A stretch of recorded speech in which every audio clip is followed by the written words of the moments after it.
Baliguda Belghar range रे हाथी मृत्यु घटना रे कार्यानुष्ठान बेलघर रेंजर विनय कुमार बीसी निलंबित हाथी मृत्यु घटना को चपाई देबाकू करथिले उद्यम मृत्युर 12 दिन पर गणमाध्यम खबर पाई तदंत आरंभ करथिले डीएफओ बालीगुड़ा बेलघर रेंज रे हाथी मृत्यु घटना रे कार्यानुष्ठान निया जाइछि।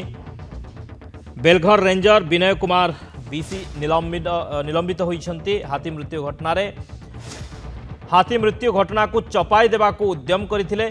मृत्युर 12 दिन पर गणमाध्यम खबर पाई तदंत आरंभ करथिले डीएफओ। गणमाध्यम खबर पाई डीएफओ तदंत आरंभ करथिले। हाथी मृत्यु घटना को चपाई देबाकू उद्यम करा जायथिला। रेंजर को निलंबन करा जायछि।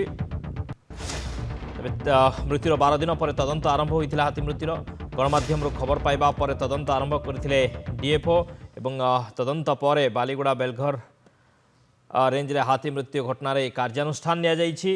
बेलघर रेंजर विनय कुमार बीसी निलंबित होइछन्ति।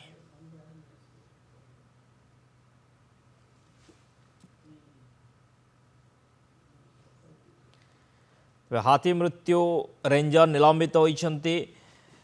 12 दिन पर डीएफओ तदंत आरंभ करथिले एवं कार्यानुष्ठान नैछन्ति। बालीगुड़ा बेलघर रेंज रे हाथी मृत्यु घटना रे बेलघर रेंजर विनय कुमार बीसी को निलंबन करिछन्ति।